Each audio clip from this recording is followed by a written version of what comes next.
My oaths betray each other till there's nothing left to keep.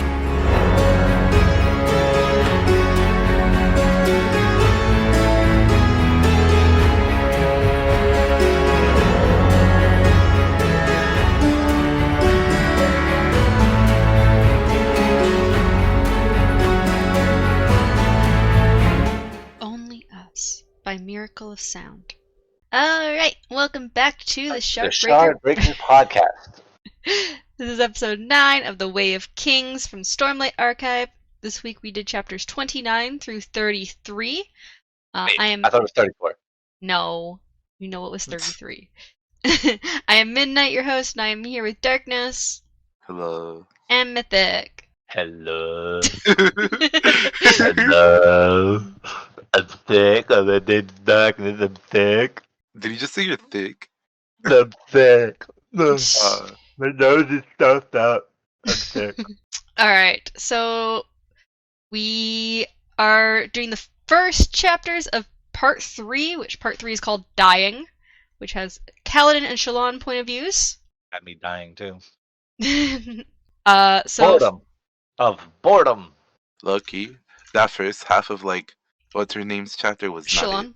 I love it! She's got such Yeah, good stuff. Schlong. Yeah, for sure. Oh my gosh. It was just essentially emphasizing how important it is for her to get that shit, and we knew that already though. Ooh, what is this picture? Well, first of all, we get a picture of the City of Bells from the port to the Conclave, connected by the Relinsa. So this is like a picture of Carbranth. This is what Carbranth Bad looks for like. people who live here. It's just one big hill. That So bad for the people who live here. wouldn't that be horrible if it rains hard? It Well, would the be thing- horrible for a lot of reasons, but yeah, that's one of them. I mean, the thing is, some of the mountains on each side protect them from the high storms. So although, yeah, it may suck for certain reasons, it's actually really well protected in a good But place. wouldn't it just be What if landslides the everywhere? Yeah, what if the mountain fell down right now? Wouldn't it I mean, that would be an issue, yeah. bury the whole city? But yeah, so we get that, and then we get our new type of epigraphs. Ill. So this one, so again, we're back to quotes, although it's not, this time it's not the, dying words. We get other stuff this time, so we get the ones of ash and fire, who killed like a swarm, relentless before the heralds. Noted in Masley, page 337, corroborated by Coldwin and Hasava. So what do you think about these new epigraphs that seem to be research notes? Just they're all throwing me for a loop, honestly. I understood none of them, Lucky. So You said heralds threw you for a loop, Mythic? I mean, the fact that all these epigraphs are changing. They're Yeah, not the same every anymore. part we get different epigraphs. Yeah, come on. now does that mean that it's different people that it's or is Yeah, it or is it different the same scriptures? person, just with a different way they're doing it? It's just Don't know? Yes, you do. Don't do play know. with us like that. I mean, we speculated about the letter last time. We had speculations about the part 2 epigraph. You'll learn by the end of the book who did all of the part 1 epigraphs, and I believe by the end of part 3 we should know who the part 3 epigraphs are by. Oh, so it's different people. Potentially. Okay. no, it is for sure. A simple yes would have done it. Mhm. I like to mess with you guys.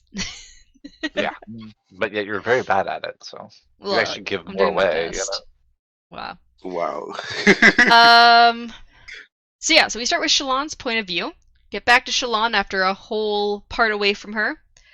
And she's writing to her brothers via Spanreed, discussing the fact that she was now Yasna's ward, but that the Soulcaster was watched closely by Yasna. Non-Balat's betrothed, Alida, was the one doing the writing for her brothers.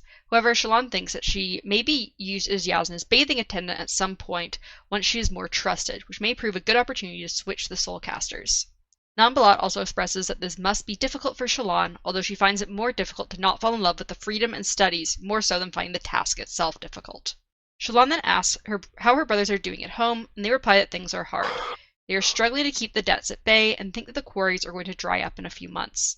Her one brother, Ashijushu, was making use of his old habits of selling their father's possessions to pay off gambling debts, but was now instead using the money to maintain their house. Shalon writes that maybe Yasna could help them, but her brother seems skeptical, and Shalon also thinks that it is highly unlikely. So what do you That think was about? very smart.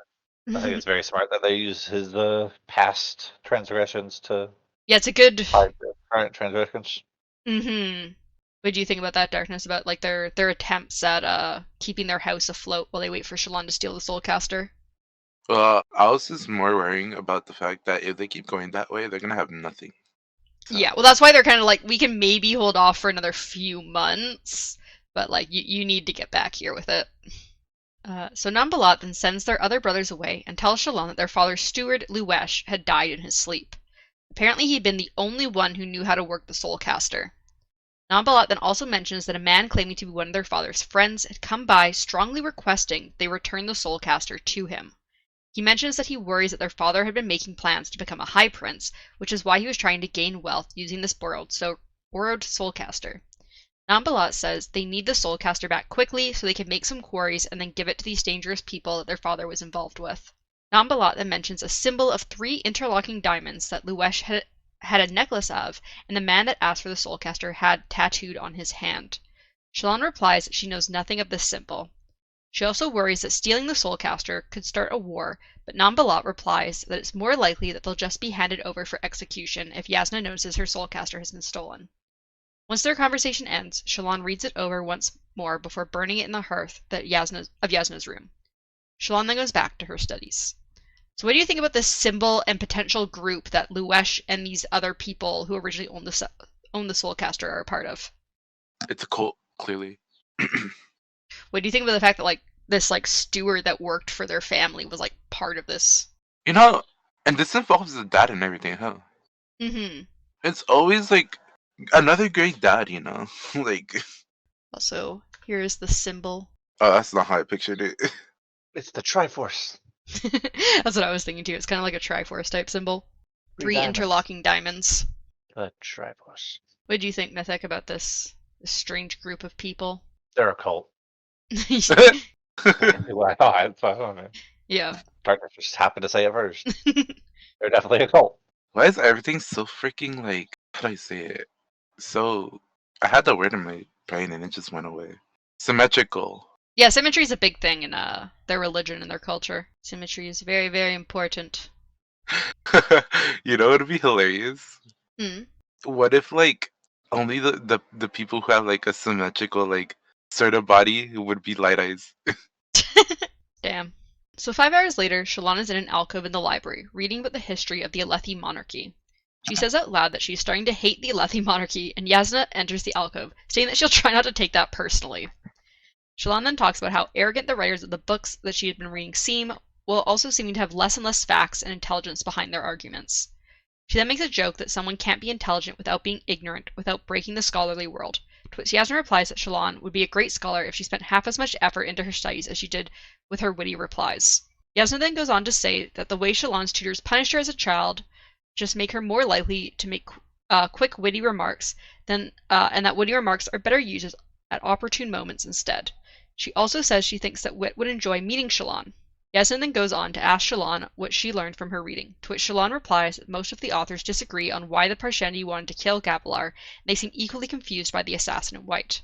So why do you think Yasna is having Shalon study her father's death? Well, she's not. We know she's interested in like what's it, the Parshendi? Parshendi, yeah, that's the people that they're Well, fighting. She's interested in like how things are happening in general. So Yeah, she'd been I mean, asking Dalinar about surprising. the first meeting with them and stuff. What were you saying, Mythic? no, I was just agreeing. It was the Parshendi that he was talking about. But I mean, yeah, I think she's looking. She wants her to look into it more because she probably thinks there's something more there, and is trying to get another perspective on that, and sees that she is smart. So maybe she'll find something that she couldn't do before. She couldn't find herself. So Shalon then gets back into her studies as Yasna states that being a scholar is all about interpreting information, as otherwise you might as well just leave the information in the books. She also eyes the stack of books that Yasna has brought, which are all about the heraldic epochs, and she memorizes some titles to look into later. She wants to know what Yasna is studying and why. Shalon also finds herself feeling guilty for being with Yasna for her soulcaster when Yasna seems to be taking her job of teaching Shalon how to be a scholar so seriously. Shalon tells herself that she needs to not get drawn into her new role and that she needs to focus on saving her brothers and her house. However, she still needs to act like a good ward, so she immerses herself back into her studies until their lunch comes. Often during their lunches, she draws, which Yasna encourages as she says it will help Shalon get a suitor in the future. Shalon isn't sure if she should be insulted by this or not. So are you surprised that Yasna is allowing Shalon time to work on her drawings, even though she doesn't seem particularly, find them important? Yeah, but also the fact that she uses them later anyways, so. Right. Like, honestly, it's not. I don't know. Like, I feel like she knows that there's like, I feel like she knows that they're like important, and she's using them regardless. Mm. But like, it's like so like, I don't know, bro. These two are weird. Well, we definitely know that they come in handy, you know. Like, I mean, she even used them in also, part 2 to send her uncle Dalinar a drawing. yeah. So Taravangian, the king, then surprises Yasna and Shalon by arriving as their food does. He asks if he can join them for lunch, and servants bring in a table with 2 different colored tablecloths to separate the men and women from dining together, even though they were using the same table. They both get soup for lunch, as is popular in Kharbranth. However, the women get a cold stew with sweet vegetables, and the king gets a spicy, warm soup. Shalon is surprised she gets to eat at the same table as Taravangian and Yasna, as her father had often put her at a separate table even though she had been his favorite. They make some small talk about Taravangian's granddaughter before he asks Yasna where she got her soulcaster, apologizing for his curiosity. However, Yasna says she doesn't mind his curiosity, but that she cannot tell him her secrets. Taravangian also mentions that the Ardents aren't too happy with him and seems regretful and guilty to Shalon when Yasna says that the Ardents will forgive him. So why do you think Taravangian thinks the Ardents won't forgive him? Probably because he did something terrible in their eyes, you know. Who was this? This is the King of Kharbranth. He's the... Oh, right. I remember him. Yeah. Mm-hmm. They didn't go deep into this, did they? They didn't. He kind of... Shalon just kind of notes that, he looks guilty and regretful, and he says that he doesn't believe the Ardents will forgive someone like him. Huh. Yeah.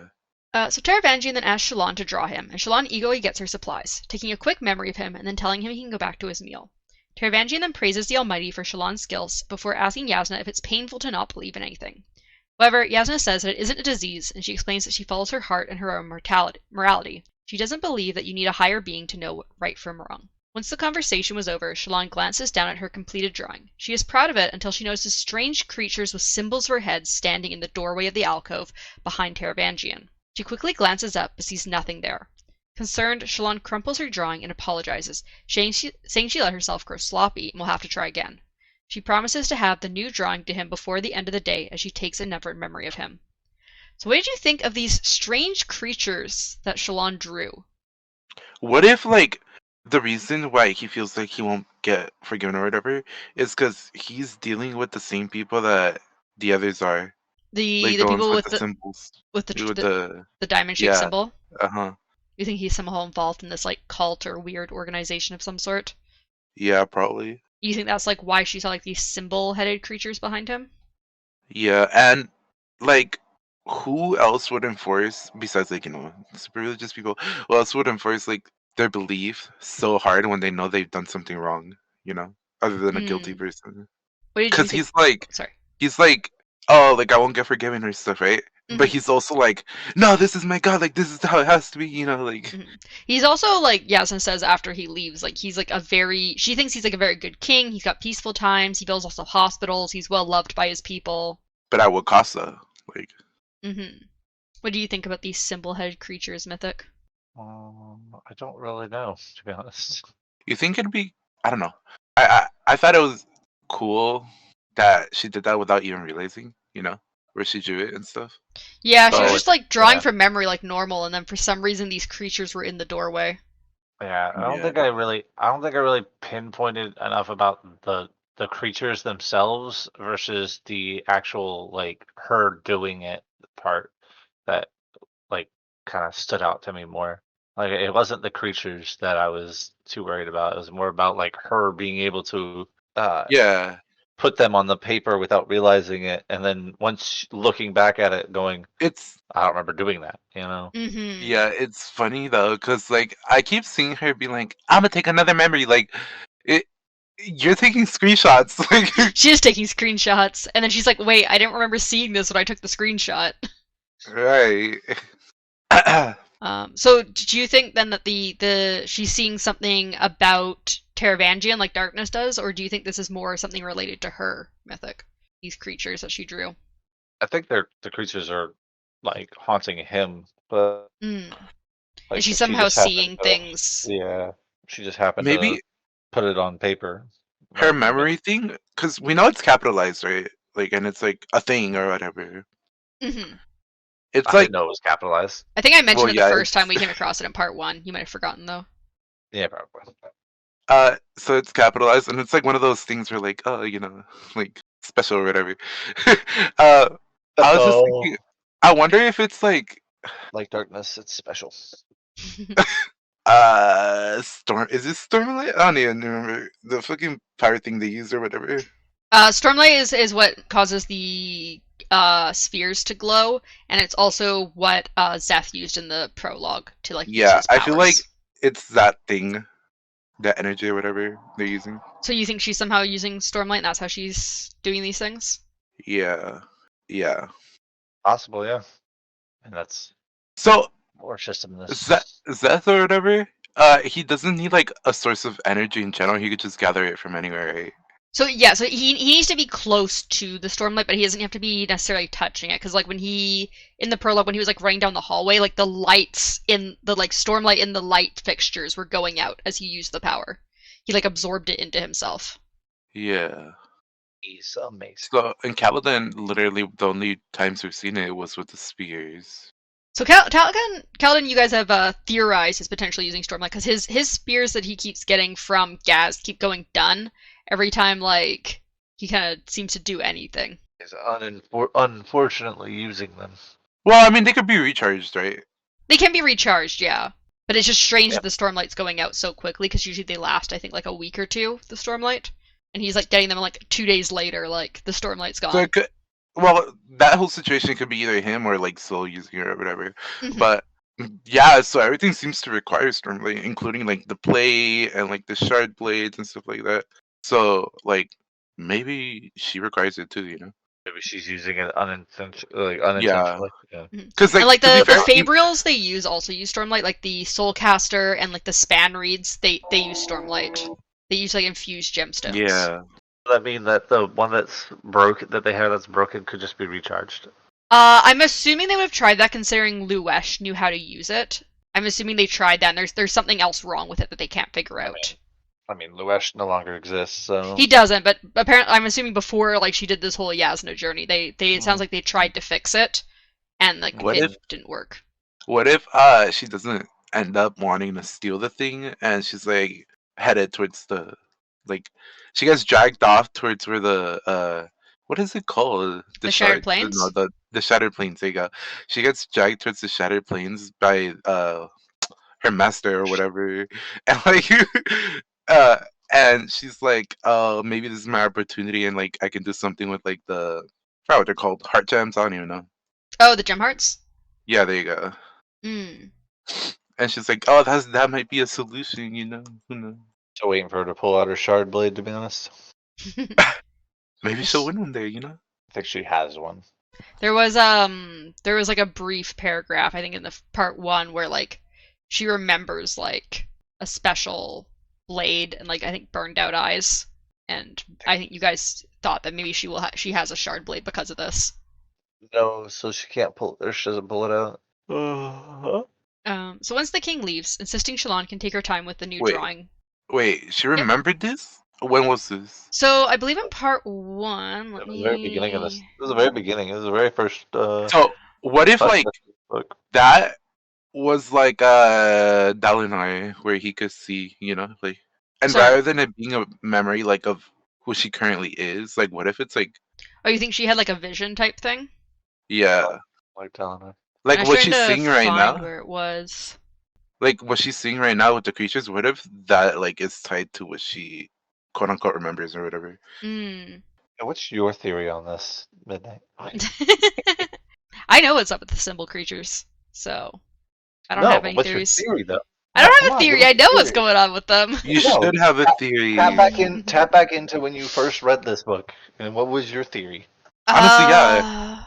God, that was so long ago because this was the first ever Brandon Sanderson book I read. I mean, come on, you got this. She's like, I don't remember. I don't give a fuck. I want So to the thing finish is, this like, book. I didn't know anything about like any of the Cosmere stuff back Which then. is great. What did I think You know? originally? I think I thought maybe that they were like some sort of like creatures that could become invisible, and maybe they were there for like a second, and like she saw them as they became visible, or she could like somehow when taking a memory she could see through their invisibility, and they're like somehow like watching either her or the king. So they were like watching their interaction from the doorway. You know, I want to know the limitations to her taking screenshots. I mean, Well, you one of the know, limitations it's she funny. said. Sorry, go ahead, Go on. Midnight. Okay, I was gonna say it's funny because in RP, if you remember, Jackson, a lot of the things that we do when we take like clips and stuff like that, we call them memories. So Yeah. every time she says that, that's all I can think of anymore. Uh, Taking a memory. the one limitation we do know on the memories is that once she draws it, she can't like recreate it again. Like it kind of like she uses it up. So like she can't keep Interesting. recreating the same image over and over. So can you only screenshot or can you videotape too? I think she can only screenshot as far as we're aware. She would have to do that. You know that thing where you set your camera up and it does the multi-shot and it's like 100 fucking shots? I wonder what her storage space is like. At this point, I just fully believe she's a machine at this point. Okay, I know, right? But I mean, it's basically like photographic memory. So trying to find that mention of the potential shard blade. It's like both of you synchronized hallucinations about it. Is it when Yasna yelled at her? Was that when she came back about her past? Oh, it might have been here. Why can't I find it? Oh, okay, Wow. here. I think here it was. Shallan feels overwhelmed by her family's situation and the secret that is only 10 heartbeats away. Was like the brief mention. I have here in my notes that it's the second hint that Shallan might have a shard blade. Where the fuck was the first one? This is bothering me. But yeah, so she has a secret that is 10 heartbeats away, which we know that shard blades appear within 10 heartbeats. Oh no. Oh wait, this might be it here. Oh yeah, here. So she thinks back to her father's death, one of her brother Nambalat bruised, of herself holding a silvery sword that could cut through stone like it was water. That was the other mention of it. So you're saying, wait, So- repeat it? Oh god, I just scrolled back up to my notes. She was talking about a long silvery blade that she was holding that can cut through stone like it's butter. No, like there was a mention of her brother or something, right? Well, yeah, so she was thinking of the night her father died, of her brother being bruised, and of her holding a long silvery sword that can cut through stone like it's butter. Right. And then later, I think the next chapter, or later in that same chapter, she mentions that there's a secret that is 10 heartbeats away. But every time she thinks of the past, she keeps like pushing those memories away and trying to forget about them. Which is horrible because her whole thing is not forgetting memories. Okay, where was I? But yeah, so those are the potential mentions of her having a shard blade. So once the king leaves, insisting Shallan can take her time with the drawing, Yasna tells Shallan that she can take the next hour to complete the portrait for the king. Yasna also knows that she noticed Shallan had stopped herself from saying something earlier, and that she should try to say something clever and appropriate, just not stop herself from saying something clever altogether.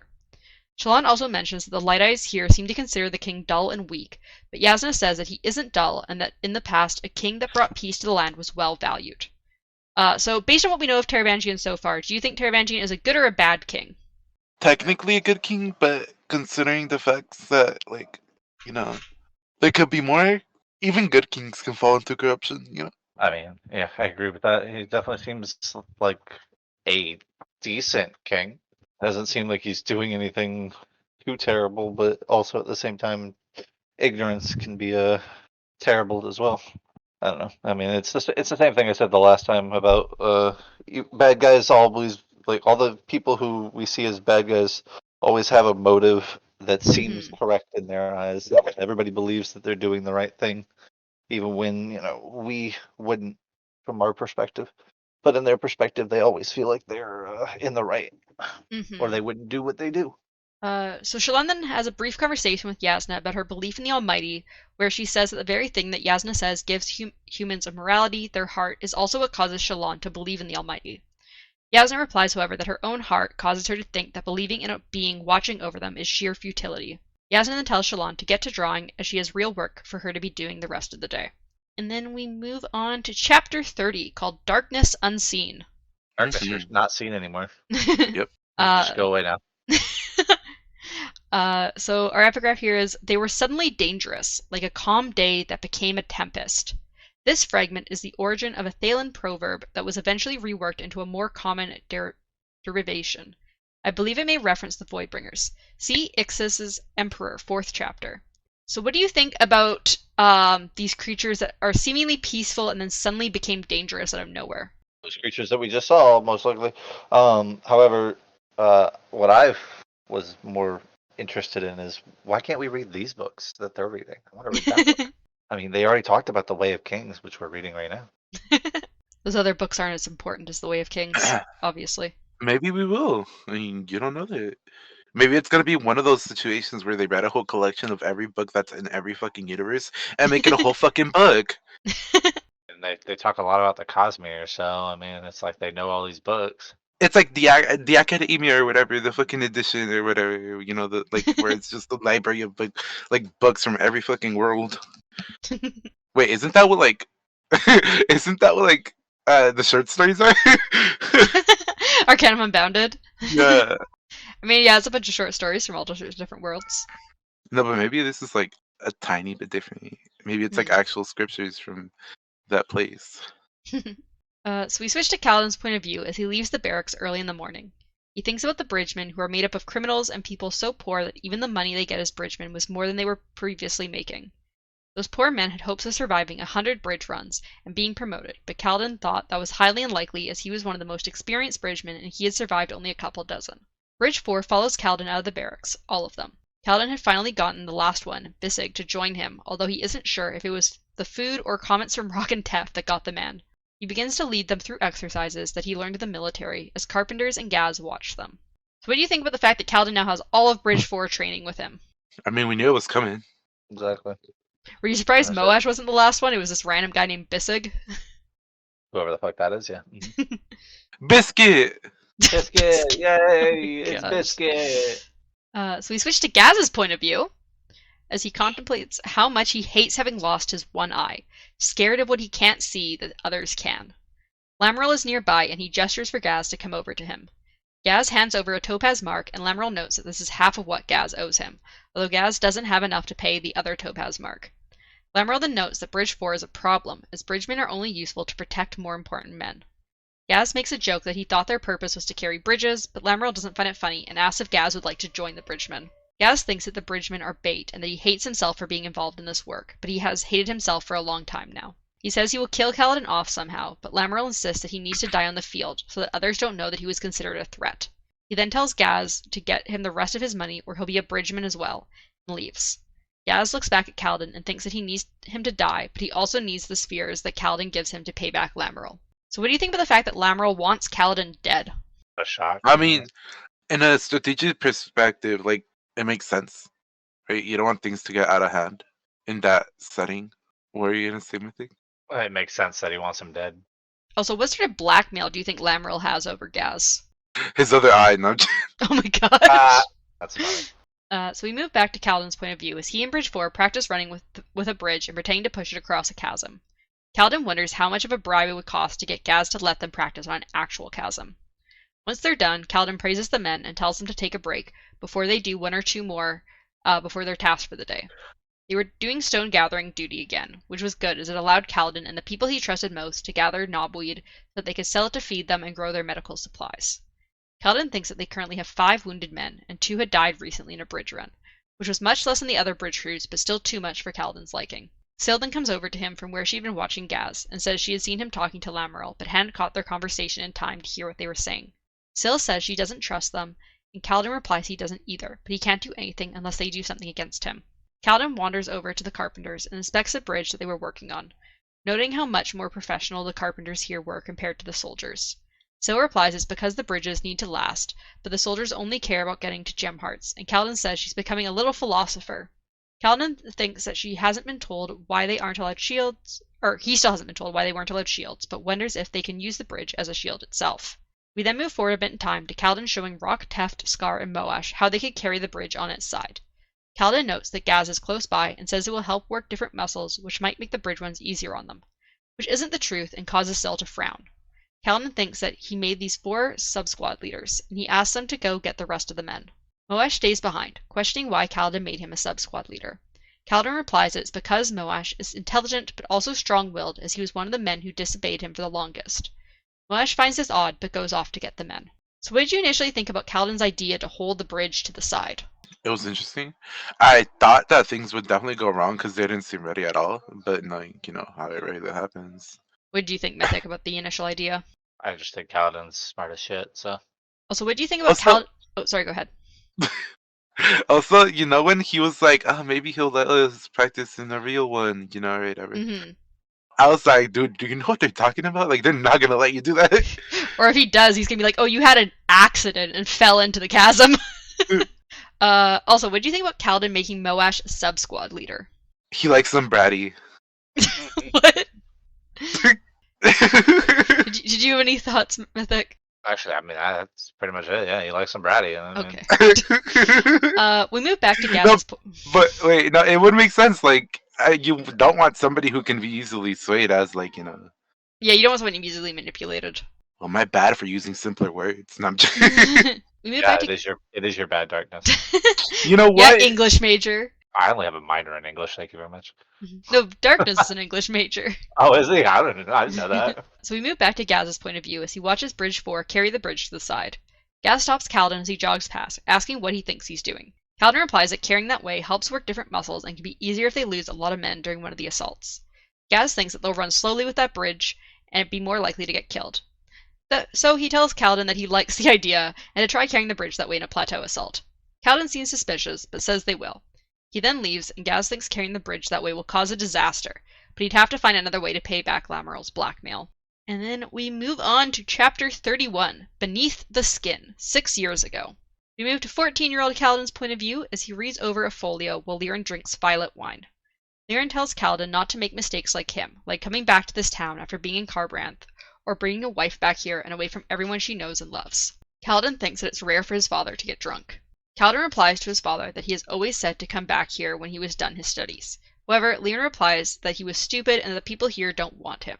Kaladin glances back at his folios, which shows details of how muscles in the human body look, and Kaladin thinks that folios like these are why people distrust Liren, because they think that people shouldn't see what is beneath the skin. He also notes that the people Liren heals had stopped giving donations at Roshon's command, even though Liren kept healing them. So what do you think about Roshon trying to force Liren and his family to use the spears that they have for Kaladin's education? You need an educated child. Wait, what was the question? What do you think about Roshon trying to force them into using like the money that they have for Kaladin's education? I mean, like, that makes sense. Like, you want to make them seem like they need it, And that's why it happened. He's like, oh, if they're not charging, then you shouldn't pay them anything. Don't make any donations. They've got lots of money. Yeah. So Kaladin suggests. No, but I was Go ahead. thinking more of the fact that, like, if they used them, like, Mhm. it would seem like they actually needed them, He actually is guilty, all this. You think it'd be more likely to make it look like he actually stole them? Yeah, uh-huh. So Kaladin suggests that they use some of the spears, but Liren insists that they are for Kaladin's education, and if they could send him now, they would. However, Kharbranth had responded that Kaladin could not take the tests early. Liren says that Roshon had encouraged people to stop donating to them, that they'd be forced to use the money. Liren also says he doesn't really blame their neighbors for being desperate to please Roshon, but instead he blames Roshon, who manipulates them. He also thinks that Roshon goes after them so much because he's directing his anger for whomever sent him here at them, since he can't go after the people he's really angry at. As Kaladin goes back to reading the folio, he idly puts a rock that Tien had left for him in his pocket. Recently, Tien had begun apprenticing under the carpenter since he froze at the sight of blood and thus couldn't be another apprentice for their father. Liren was disappointed with this, and Kaladin was a bit as well, since he was hoping his father would have an assistant in Tien after he left, whether he left for Kharbranth or for the army. Currently, he's leaning towards the army and thinks that he'll have to wait until he's 15 before he can try to join without the recruiters caring that his parents may object. So do you think this is how Kaladin's going to end up in the army? Is that he's going to No. kind of sneak off to them? Nope. I still think tragedy's gonna strike, and then he's gonna be like, I gotta do this now. Like, it's my only option. What do you think, Mythic? I kind of agree with that. Like something's gonna happen that forces him into it. I don't think he's just gonna sneak away. Also, his brother still has to die, right? So Yeah, his brother's not dead yet. we know a tragedy does strike.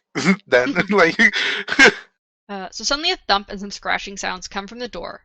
Kaladin is scared, but Liren opens the door to reveal men, not beasts like Kaladin had thought might be there. The men demand the spheres, and Kaladin thinks it's highwaymen that have come to rob them. However, Liren speaks to them as if they aren't from outside the town. He says that the spheres aren't theirs, but they insist that the spheres insist on having the spheres, and that they'll give them to Roshon. Kaladin is scared as Liren grabs the goblet of spheres and takes off the cloth, causing cold light to cast over the group. Kaladin recognizes the men from around the town, including a man that could only walk because of Liren. Liren tells the men to take the spheres even though he's healed them and their children and lived amongst them their whole lives. The men don't. Instead, they just fade back into the darkness of the night. So what do you think about these townspeople that came to try and steal the spheres from Liren? I felt so angry. Ungrateful. Right. I would have just torched them all. I don't give a fuck. Especially that one guy who like had his leg operated on. It's like you'd be like one-legged if you didn't have this guy. That's here what to I'm help saying. you. Like, all he has to do is be like, oh, okay, like, let me just refund you that fucking ability to walk then. Let me just chop your leg off.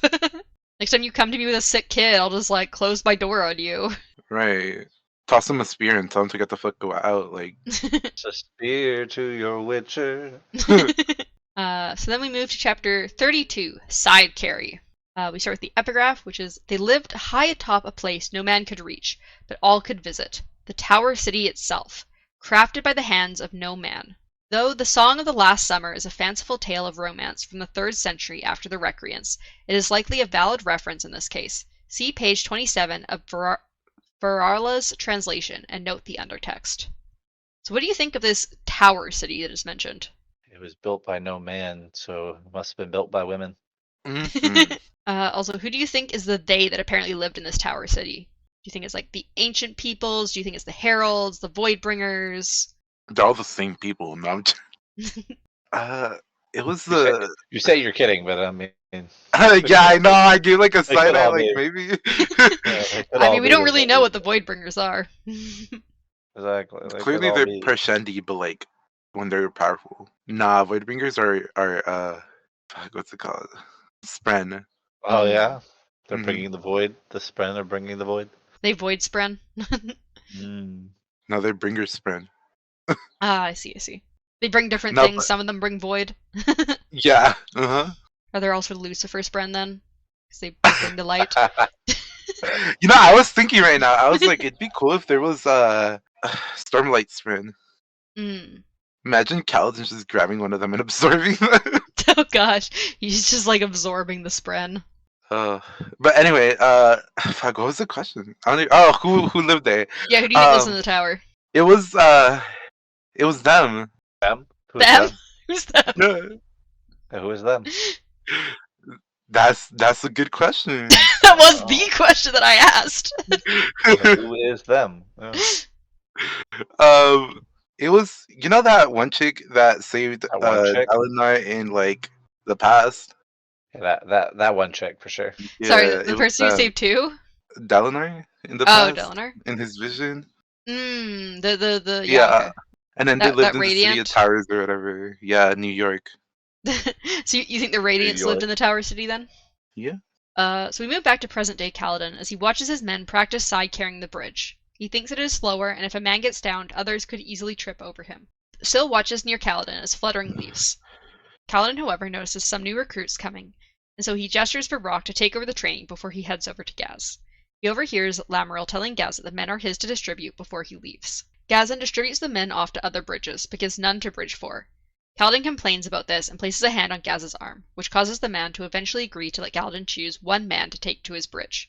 Kaladin begins assessing some of the taller, more put-together men until he hears someone calling out for him. It was a one-armed Herdasian man who was smiling and had an old slave mark. Kaladin thinks that he'd be a terrible bridgeman, then hears a voice from his past whispering to him about turning a liability into an asset, and gives in and chooses the man. So what do you think about Kaladin, or what do you think about this Herdasian man eagerly wanting to be chosen by Kaladin? He has one arm, right? Yeah, he's got a single arm. Yeah. Yeah. He's a pick me for sure. Do you think it was a bad choice to choose him, or do you think it was a good choice to bring him onto No, the team?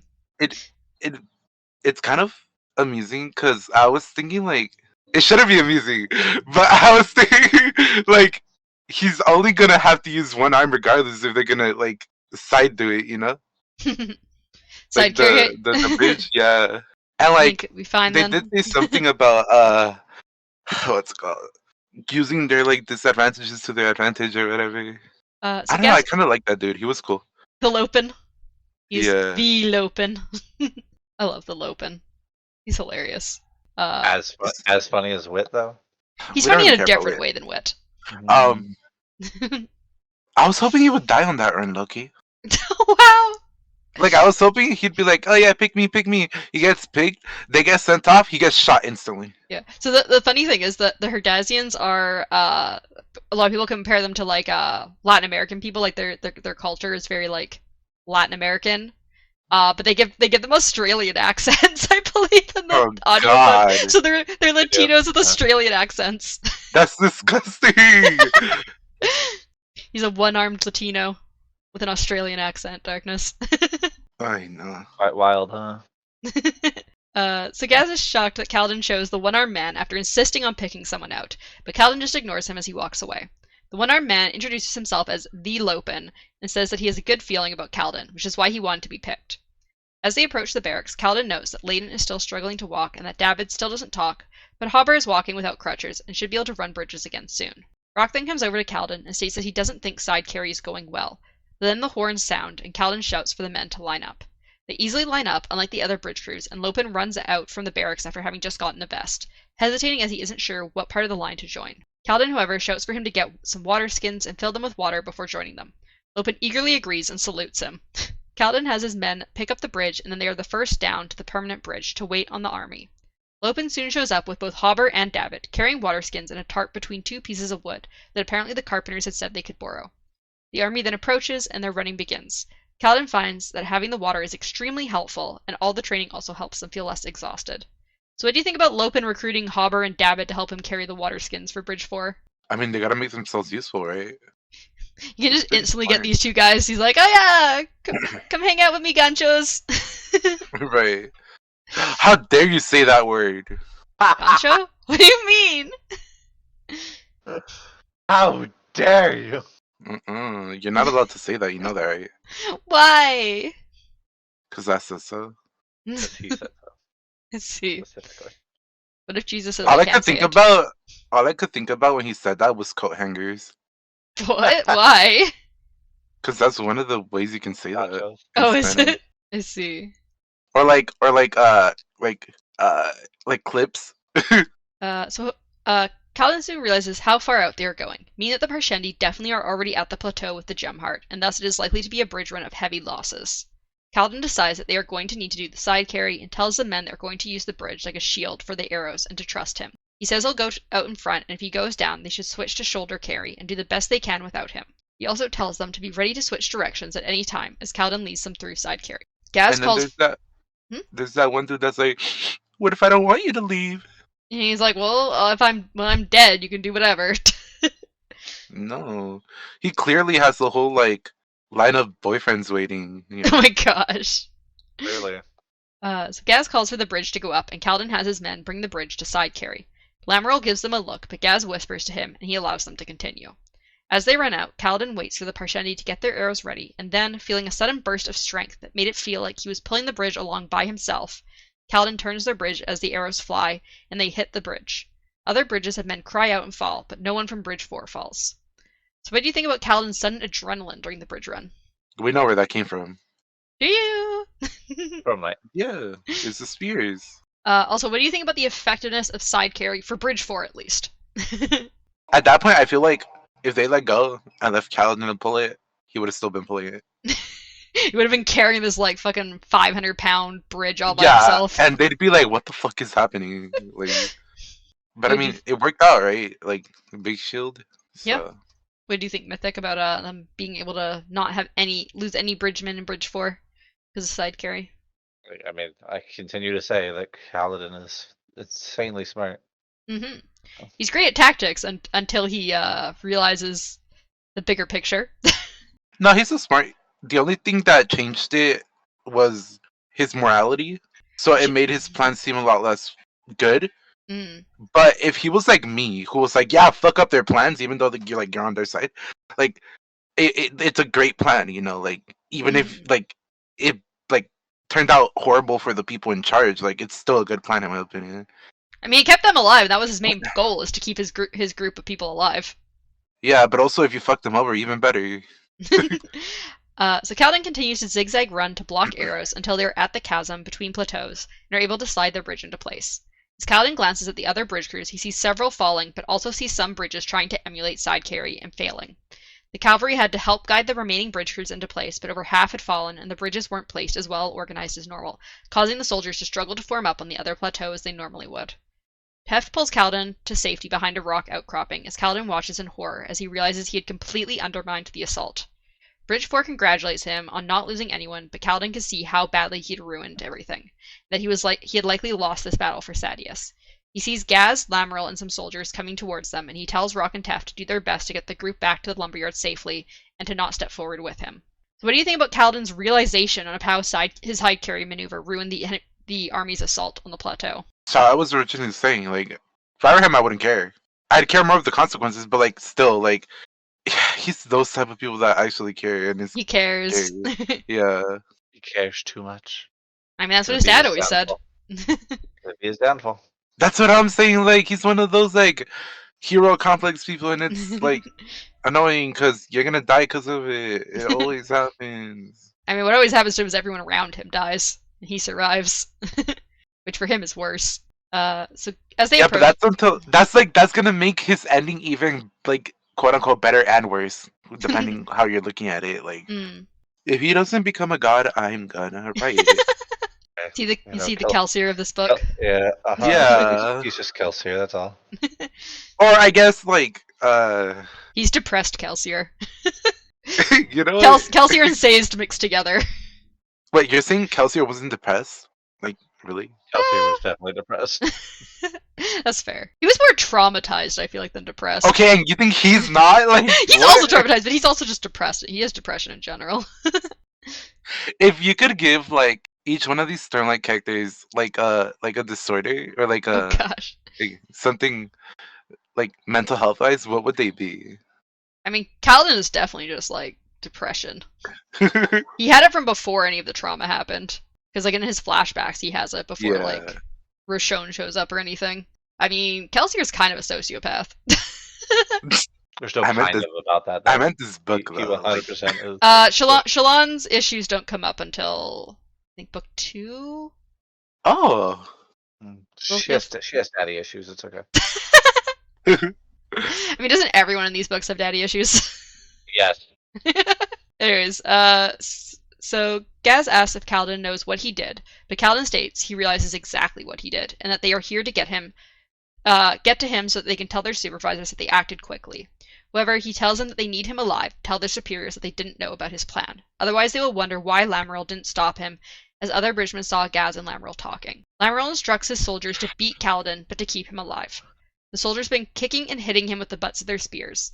And Kaladin's spear pouch is ripped open, and his spears, now done, roll across the ground. So yeah, did you have any thoughts with the fact that Kaladin's spears are they're all done again? Oh no! Why does Gaz keep giving him these like not well infused spears? Honestly, it's not even his fault anymore. It's just Gaz doing it subconsciously. It's okay. No, they're just not charged well. Like... Yeah, it's just Gaz just giving him fucked up money. And then we move to chapter 33, our final chapter, Cymatics, and we get another picture for me to show you here, Mythic. Hell is this? These are the cities that they go into detail about the chapter. Yeah, they're all like, these are symmetrical, you know?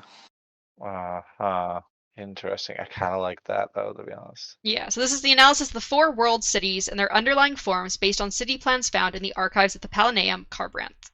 And the epigraph is, they changed, even as we fought them. Like shadows they were, they can transform as the flame dances. Never underestimate them because of what you first see. Purports to be a scrap collected from Talatin, a radiant of the Order of the Stonewards. The source, Govlos Incarnate, is generally held as reliable, though this form This is Th- from. for the- I can read, I promise. This is from a copied Very good. fragment of the poem of the seventh morning, which has been lost. So what do you think it means that these creatures apparently changed as they fought? They legitimately changed. Like that one dude. Yeah, like the blue skin guy. Thing is like the Siamians. Yeah, sure. Whatever that word was you just said. Yeah, that was the Axis of Mythic, Blacker. That's you're the like race he on my was. level right now. It's crazy. Who? Like Me? that's exactly that's exactly Yeah. what I was thinking. You guys are Like, really whenever in she sync word this said- episode, more so than normal. Whatever that word was, you know. Also, what do you think about this radiant order called the Stone Wards? I mean, apparently they ward stones. So And guess who else was talking about stones like that? No, okay, What are you who was talking referencing? about? Yeah. Seth or whatever. Oh, how yeah, stone is God, stone is holy. are y'all like not reading the same shit? There's I am? there's like I a don't know. lot of stuff about stones. Hmm? Tien also likes stones. Zeth Okay, talks but that's about different. stones. Everything's made of stone. There was a lot of things you could be referencing there. Your face is made of stone. Okay. I mean, that would explain why she's so stone faced. Okay. Yeah, she stonewalls us all the time, you know. So we switch to Lon's point of view as she walks into the Palaneum, incredibly impressed by the inverted pyramid shape of the room. It was lit by emeralds, which were said to be the wealth of Carbranth, used here to be kept safe while also lighting the Palaneum. Her parchment servant was holding books on natural history as Yasna started allowing her an hour a day to study whatever she wished. Shallan had been finding it hard to stay focused on her task when she had so many interesting things to learn. However, she had become Yasna's bathing attendant as she had hoped. Shallan had the parchment wait as she goes down the rows of books to a desk and opens her folio. Inside, hidden behind pictures of people she had drawn, were pictures of Yasna using the Soulcaster. She had seen Yasna use 3 of the 10 essences, but was sure that the Soulcaster could use all 10. She then brings out her own broken Soulcaster, which she had gotten repaired so that you couldn't even tell it had been broken before. It currently did not have gemstones in it, but otherwise when compared to her drawings of Yasna's, they looked identical. So what do you think about Shallan's plan slowly coming together as she gets the Soulcaster to look the same as Yasna's, and she has also become Yasna's bathing attendant? First of all, she's giving her girlfriend like sponge baths, which is great. And second of all, like Go it's dark not moon. gonna happen. Oh, It's God. not gonna happen. Or it's gonna happen, and she's gonna be like, it's cool, you know, like we're still gonna do stuff, but you know. Well, the thing is, she now has to also figure out how to use the Soulcaster. She doesn't have to just steal it. She's got this extra difficulty on top of it. It's fine. She's smart. She'll figure it out. Or maybe like her girlfriend will help. All those sponge baths are gonna. Oh my god. Did you have any thoughts, Mythic? What was the question? What do you think about Shallan's plan slowly coming together? Oh, I mean, she's a smart cookie, so Cookie sounds so good right now. you know you're not wrong. So Shallan puts the Soulcaster away in her safe pouch and hides the pictures back in her folio. She is startled briefly by a female ardent moving through the area, but the ardent doesn't even glance at Shallan. She then goes towards where the book Yasna had asked her to fetch was, which was also near a book she has seen Yasna with when the king had visited. She finds that book, Shadows Remembered, and is surprised to note that it seems to be a book of children's stories. She doesn't find it very interesting as it all just seems to be stories about spirits and voidbringers. She places it back on the shelf and then hurries off. So what do you think? Why do you think Jasna had been reading a book of children's stories about voidbringers and spirits? Maybe she found stuff like sorry, I just realized. So I was gonna originally say maybe she found like stuff that actually was like real but considered like a children's tale and all that stuff. Mm-hmm. But I was also thinking like, what if it's like how the book with the codes work, and like certain things are like necessary and stuff, and so I think that the book with the codes has like laws of the world integrated into it, of that world specifically. And what if she's realizing that like these books are like less tales and more like secretly put in like actual historical events and stuff, Mm. no, like factual.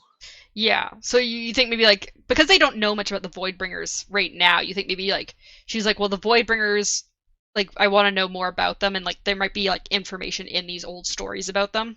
There was a book in like somewhere we read that had like hidden information or something. I don't remember. Hidden information. Not like hidden, but like like how do I say it? Maybe I'm thinking about something else. Oh, You're look, not. I'm not sure what you're talking about. What did you think, Mythic, about Yasna reading about these children's stories? Makes it seem like she's a child at heart. I mean, also maybe she's thinking that their children's stories are based on true events, kind of like a lot of our Mhm. children's stories. Mm-hmm. So we then skip forward a bit to Shalon rushing back to the alcove, but Yasna isn't there. Instead, Kabsal is. He says he was here looking for Yasna, but Shalon knows that he always shows up when Yasna isn't around. Kabsal says he's a poor estimate of time and then gestures to a breadbasket he brought for Yasna. He'd also brought some simberry jam, even though Shalon says that she had told him that Yasna doesn't like jam. Apparently he has done this over a dozen times since she had begun her wardship with Yasna, and she guesses that... It's not for her. Hmm? Said yeah, because the jam's not for Yeah, her. it's for Shalon. And she I guess I'm too transparent. And she guesses that he is worried about her soul because she is the ward of a heretic. Kabsal agrees with this. So Kabsal then mentions... Kabsal then mentions a book that says your personality and the type of jam you like can be related.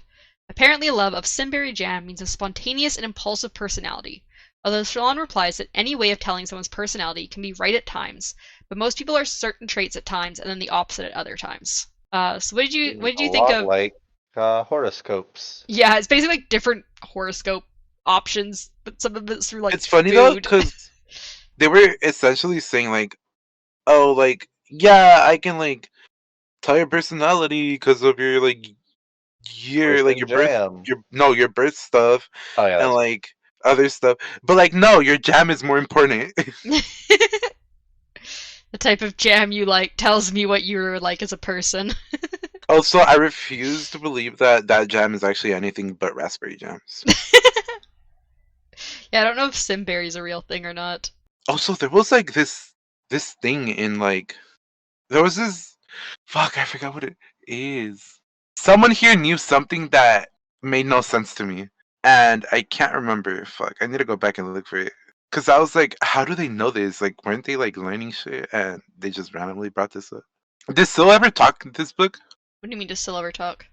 She talks to I mean, Kaladin all the time. these chapters, Syl spoke to Kaladin briefly about joking about becoming a philosopher and like joining the Ardentia, and then she's like, "Oh, I'm gonna like make their mouths all blue." That's what I was saying. Like, how does she know like all of this shit? You know? Well, she says she like she feels like she's starting to remember things. That's what I'm saying. Like, she's remembering, but like, where is she remembering it from? Because she clearly has knowledge on who like the Ardents are and stuff. Yeah, she seems to be like she seems to have like lost her memory, and then she's like remembering things. I think at the honor chasm when Kaladin was gonna like jump off, she says like I fear that if I go too far away from you, I'm gonna forget things again. yeah, which is kind of weird. Like, what if like Kaladin's like he's a spren whisperer? Spren whisperer. He whispers to Spren. No, because I mean- can you imagine him like an army of spren right behind him? Like, Do you think Rock's also a Spren whisperer then, because he can see Syl? no, that's different. Oh, okay.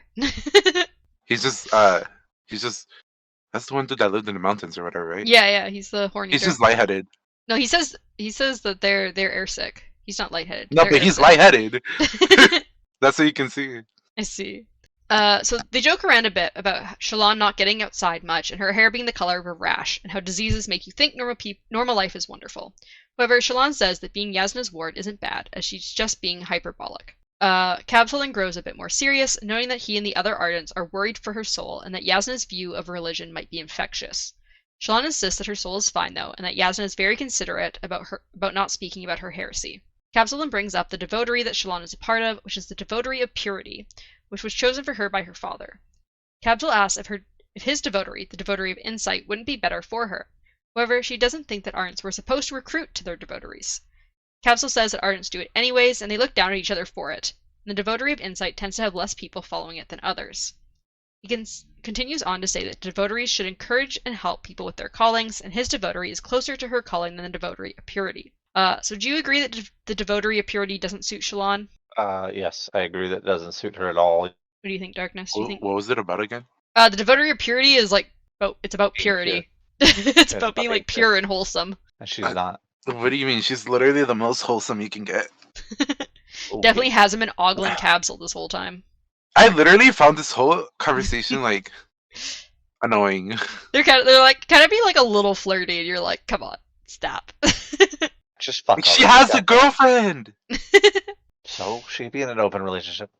Okay, yeah, but she has to consent to it first. I don't know if Yasna would be up for having Capsule in the relationship. Right, right. Because she clearly doesn't like him, but okay, I guess just hit on him.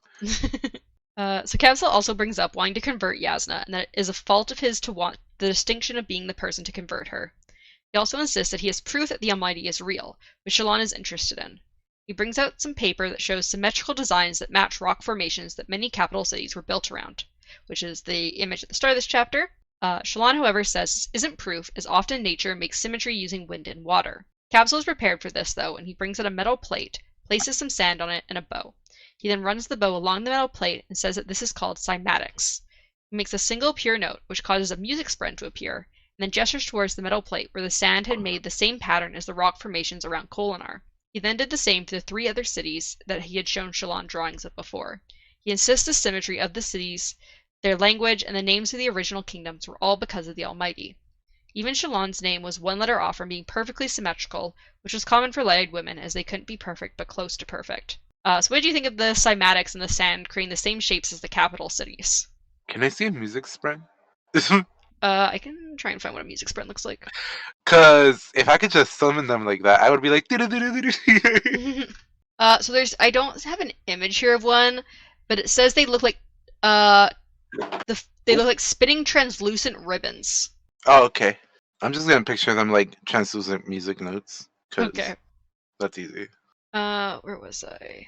Oh yeah, my question was, what do you think about the cymatics and the sand creating the same shapes as the capital cities? Do you think this is supposed to be like technically from like a god or maybe even a shard, or do you think this is just like happens to be the case because of their like obsession This is with symmetry? definitely like fabricated the way like intentionally, and I don't know if like this is talking about the cities and stuff, right?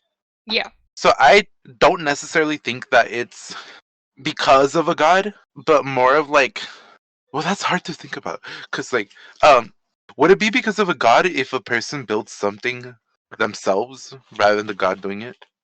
Well, they're saying that the rock formations that the cities are built around are symmetrical as well. Like it's not just that the people built the cities symmetrically; they're built around these symmetrical natural formations.